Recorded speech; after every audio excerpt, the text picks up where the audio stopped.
Hi everyone, Agustin here, your wig maker here at Wigs Philippines, the original. For today's video, meron ako ipapakita sa inyong wig that I'm really inspired by one of our team member dito sa atin sa Wigs Philippines, which is Lane. Lane, come over. So I would like you to meet Lane. Hi everyone! So na-inspired ako sa kanyang hair, pakita natin ha. So her hair length is very natural siyang manipis. So yung bottom part rebonded. So ito yung lahat ng hair niya.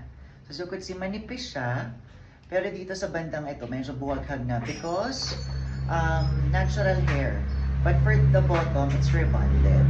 So thank you so much, Lane.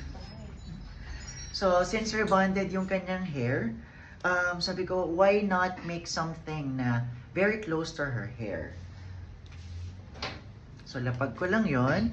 I'll show you itong na-inspired ko sa kanya. This one is a natural color. Pero pansinin nyo, yung kapal niya, yan, ganyan lang. But also the hair length. So, I know some of you sabihin na ang nipis ng hair. But there are people out there, which is like Lane, manipis lang yung kanyang natural hair. So, our goal now is to actually recreate her hair. And ito na siya, yung result. So, it's best to actually try it on para makita ninyo how it looks. So, tanggalin muna natin tong wig na suot ko. Here's my current hair. So, ibang-iba talaga nagagawa ng wig.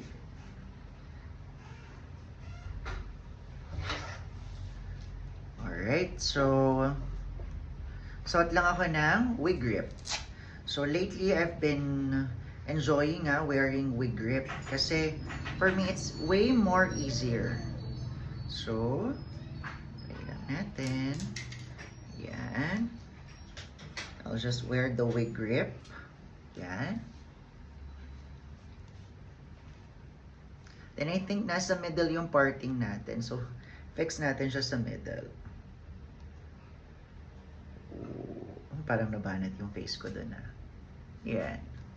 So, yung current hair condition ko at the moment. So, let's try the wig on. Tara, try natin. So, this one is ready-made. So, basically, you can purchase this na. So, it's available here dito sa ating studio. I'm starting to create ready-made wigs if ever. So, it's more like sample natin siya. But at the same time, you can buy it right away.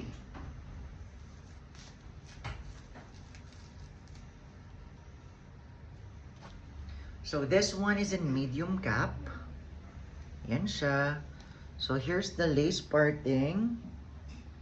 You can definitely change yung cap construction niya. So ito siya. I think this is around 30 inches if yung hanggang dito talaga. Aminin nyo, merong mga tao na ganito talaga yung hair nila. Like manipis and super haba. This hairstyle reminds me of Sunshine sa Meet Your Garden kasi ako millennial ako eh. So back in early 2000, si Sunshine very sikat siya, si Barbie Sue. May her rest in peace. Pero ito yung hair niya, manipis pero sobrang haba. Very Asian. So here it is. We can definitely change the hair parting.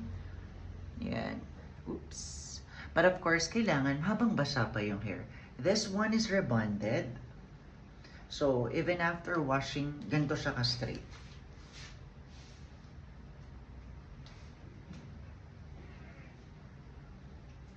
Sobrang nipis niya. Ito siya.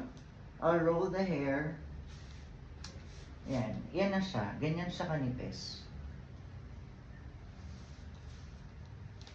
And for those people out there na merong manipis na hair, I know some of the ready-made wigs talagang makakapal, but here at Wigs Philippines, the original, we can definitely make something na very natural. With other wig shops, yeah, their wigs are very expensive, at the same time, hindi talaga na-achieve yung hair na nagagawa namin. And with us, again, as long as hindi pa okay yung fit, kasi ako mismo alam ko kung okay sa inyo yung fit or hindi, hindi ko hahayaan na iuwi nyo na yung wig right away.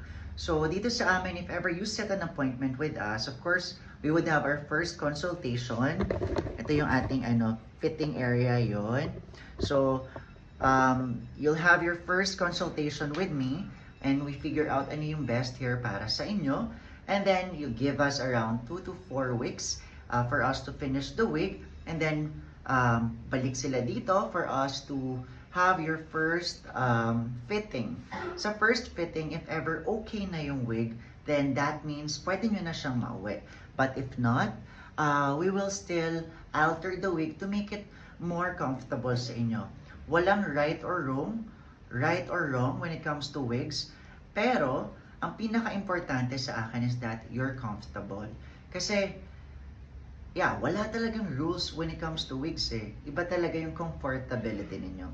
And if ever mauwi nyo na yung wig, you have 2 weeks para malaman ano yung hindi kayo comfortable sa wig. Kasi nga again, ang goal natin is for you to look very natural and at the same time, komportable kayo sa gamit ninyong buhok. Because for wigs like this, especially those who have alopecia, average na gagamit nila to is about 2 years. For those naman who are undergoing chemotherapy, before kayo makapagpahaba ng ganito kahabang buhok, matagal. But if ever na mga hanggang dito, that's around 2 years.